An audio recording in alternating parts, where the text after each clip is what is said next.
Hey guys, welcome back to my YouTube channel. This is Ezinne-Speaks store. We film about travel stores and a little bit of here and there. Here and there we pick up bits and pieces of what is it called, agricultural content. So if you love any of this, I'm definitely sure you are on the right channel. So you're welcome.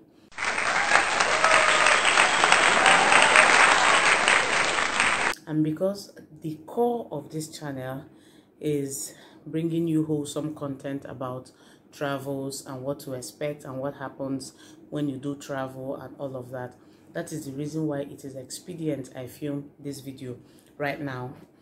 I am still a bit uncomfortable, so to say, about what the story I'm about to share with you all right now, but I hope to enlighten, educate you in case you encounter such, what to do, what not to do, even though I don't even know if I acted properly, but then what to do, what not to do, what to expect and what not to expect, and the best way to handle it. So we're talking about hotel horrors, guys. Have you ever experienced hotel horrors? Have you felt like your life has been threatened in a hotel room that you paid with your own money? I have. Not countless times. Twice I can remember, but I'm not about to talk about the first one because the first one is a whole story altogether. But this one that just happened recently is what I'm here to share with you all about. So, Friday I went to work, closed from work, and I needed to get to Abakaliki, Ebonyi State, same day. So I closed from work a bit late because it was quite a busy day at work, and then I asked my colleague to drop me off at the park, which he did, and I got a vehicle, a Sienna, going to Abakaliki. We paid, and then I sat in the vehicle, and because it was late, I got to the park around past 6, almost 6:30, thereabout. So we left around past 7, almost 7:30. So we left and then entered the filling station to buy fuel. Okay, no, before we got to buy fuel, we realized that the car did not have headlights, like the headlight for traveling at night. The car didn't have it. Just follow me gradually. This is not going to be a very long story. So we were like, driver, what is wrong with your headlight? There was panic, even though we were praying in the vehicle at the time. Were a lot of men in the vehicle and some ladies too. We all started losing our cool. We were panicking. What is happening? Why don't you have a headlight? Blah blah blah blah blah. And then we entered the filling station to buy fuel. The driver told us that the reason why we do not have headlight is because that's how it happens, that shortly by the time he fires the vehicle, that the headlight is going to pick up, that it's going to come on. I'm like, this is already dark. I mean, if this is a fault, why not sort it out other than risking all our lives? We moved on a bit, and then the light came on very faint. It wasn't bright enough, guys. It wasn't bright enough. It was really faint. Then about 2-3 minutes after buying fuel, it started raining heavily. There was no bright light for the driver to see under the rain, and his wiper was not working. How? Oga, what? Okay, you don't have headlight. Okay, how about your wiper? This driver was practically sticking his neck out of the window, of his driver's side window, to see forward. Of course, he couldn't see because rain was also beating his face and all that. And then some person said, driver, just park us here, let us wait a bit for the rain to stop and all that. Driver stopped, and then I was sitting at the back of the scene, and I realized that when he parked, I wasn't also seeing the park light on. I said, Oga, you cannot park. You can't park. It's not possible because you don't have a park light. So it is possible that another oncoming vehicle could hit you even before seeing that there was a vehicle there, and everyone also entered panic mode, and then we just started moving. So we would wait for a vehicle to overtake, and then we'll use the vehicle's light and all that. It was really messy. We did this, so it took us almost till around 11 p.m. to get into Abakaliki. Got into Abakaliki, and guys, I was knocked out.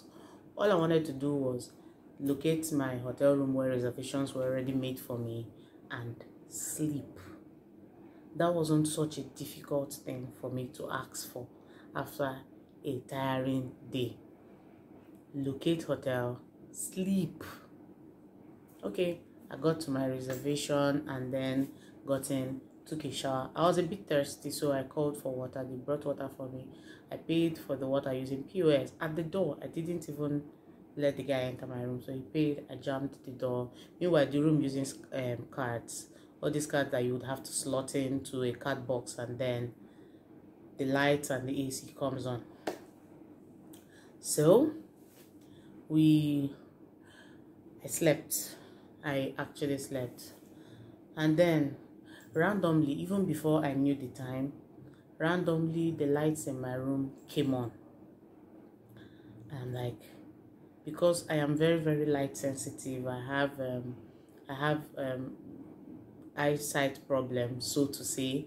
My eye reacts to bright light, so I use photochromic lens. You would have seen me wear my glasses once or twice on this channel. So especially when I want to film with very bright lights, I use photochromic lens. So immediately that light came on, be sure that I was going to wake up. So I woke up and I saw a huge man in my room. Now guys, I am not making this up. It was scary. Man, he was tall, fair. Yes, then he was wearing a black up and down. And the first thing that came out from my mouth was, what, you know, as I was sleeping and my duvet had gone out of my body. I was wearing a nightwear, of course, but it was really skimpy. So I dragged the duvet and then I was looking at the man and I said, what the hell are you doing in my room? Like, I was startled. First thing that came to my mind is, could it be that it is daybreak? Even if it was daybreak, who is this man? What are you doing in my room? How did you gain access to my room? I'm like, what the hell are you doing in my room? And he said, oh, sorry, that he's looking for Jacinta. And then he left. And I remember he jammed the door. Why? I'm like, what just happened now? Jammed the door? Am I hallucinating? I picked up my phone, I checked the time. It was 19 minutes past 1 a.m. I'm like, am I hallucinating? What the hell just happened? What is happening? Like, so I went to the door, be sure it was jammed. Then I opened it gradually. I looked at the corridor. I didn't see anyone at all at the corridor. I came back, jammed the door too, sat on my bed a bit, and I thought about it. I'm like, Jacinta, what is happening? What if there is an occupant in this hotel or a guest in this hotel whose name is Jacinta that could be in trouble? But I didn't also think much about it because I was tired. I needed to sleep. So I brushed that thought off, laid down back, and slept. Because of course, God gives sleep to his beloved. So I slept. That wasn't the problem. I woke up. I think I should have talked about it. This is what to do when you sense when you have this kind of issues. Just talk about it. Call the attention of the hotel managers to it. I woke up in the morning, didn't talk about it, dressed up and went my way. Locked my room, kept the key with them at the reception, and I went my way. Shortly, I came back in the afternoon, around 1 thereabout in the afternoon, and slept. I was tired because I had a long morning, so I came back, slept, woke up and went out again. Now I didn't stay out long, so I came back. Came back at the reception, picked up my card with the room number. Now pay attention, the card I picked up had the exact room number that I was occupying. So I came in, entered my room, and I saw a man in my room. No guys, this is not funny. Okay, so I opened the door. I opened it, you know, like walking into my room, and just as you enter sorry about that. So just as you enter the room, the toilet and bathroom is just by your right hand side. So I remembered exactly when I was leaving that I had jammed the bathroom door. So when I came in, the door was open, and then that drew my attention to it, and only for me to look in, and of course my lights were on, and I was wondering why. So in that split seconds of thought, I saw a guy in the bathroom using my toilet. And of course, I knew the guy this time around. He is a staff at the hotel, the porter also. And I'm like, what the hell are you doing in my bathroom? You again? Well, he wasn't the same person I saw at night. And I told him, he was like, oh, that the girl at the reception asked him to come and check if the occupant of the room was still there, whether I had checked out or something. I'm like, does it even make sense? This is what is it by your time? This is 6 p.m. in the evening. This is 6 p.m. This is 6 p.m. No one checks out by this time. And you saw me while I was leaving. I didn't look like I was checking out. I only went out with my phone. So what do you mean by you were checking if the occupant? Okay, fair enough. You opened the door. You saw my stuff obviously on the table. Why didn't you just close the door and go back? You went into my door, even slotted the cat so there was light, and only God knows how long this guy had been in my room.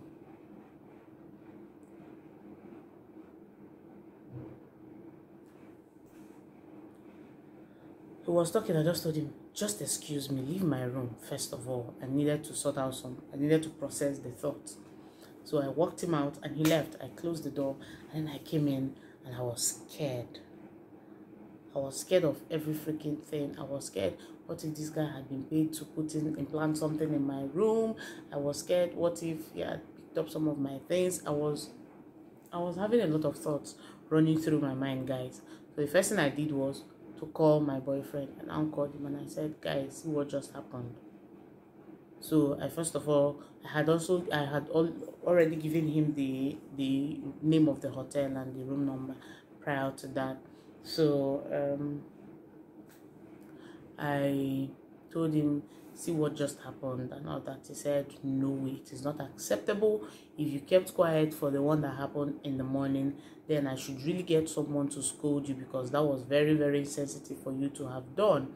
And now this one has happened. I think you should call the attention of the manager. So I called the manager and laid an official complaint. And the manager was like, of course, making me feel like she was so mad, that, oh no, this can't be happening, this is unacceptable, that she's going to call me right back, I told the woman, the truth is that I am no longer comfortable in your hotel. I need to know who the man was that was in my room at midnight. I need to know. That was even like the main thing. But I think I needed the trigger of this guy in my room to like make me talk about that one. I said, I need to know and get the details of the guy that was in my room last night. Is he a staff? Is he a guest? If he was a guest, how did he gain access to my room? Because he wasn't a guest in my room. And it's not like my room was reissued. I mean, so we made all that trouble, talk. I told them I was going to lay an official complaint at the police station in case anything happened. And the woman got the guy who was in my toilet to call me and apologize. And the guy was telling me that they had given him query. I mean, it wasn't really my business. I needed to talk about it. And I don't know you, so I can't be protecting your interest. You get? So I asked them to either refund me my money or send me out of the room, that room was already compromised, that I was done with the room, which they did. They upgraded me to another room, or changed the room, not even an upgrade, so to say. So I asked them to get me the video footage of the guy who was in my room last night, and if he was a guest, I want to know the room he went to. You get? So all those transpired, and man, it's a lot. I'm still waiting for their response about who the guy was that was in my room. Apparently they are trying to like keep it away. I'm going to get security operatives to do their job, because you can't, if you lodge in a hotel and things like this happen, it is a scare. And it wasn't once, it was 2 times I saw someone in my room illegally, because even the guy that was in my bathroom did not come into my room with the set. Had it been someone sent him to check, they should have given him the card to the room. But this one, maybe he just had the MasterCard and decided to snoop around. Who knows? Maybe he didn't know I was going to come back so soon. So that is my story. Hotel horror. That's actually my story. Never experienced this before. Never even really knew that such a thing could happen to me or something like that. But it's all good. So I just decided to share this story with you all. You can learn a thing or two when things like this happen. Don't keep quiet. Speak out. Something may be sopping behind you without your knowledge. You get, so let it be that you have laid a complaint, an official complaint to that effect. Let it be noted. Talk to the right authorities. Don't call the receptionist or anything. Make sure you talk to the manager or the general manager or the owner of the hotel. Just make sure you speak to someone who is going to take drastic measures. So yeah, that is it for my story time. All right guys, see you in the next one. Bye.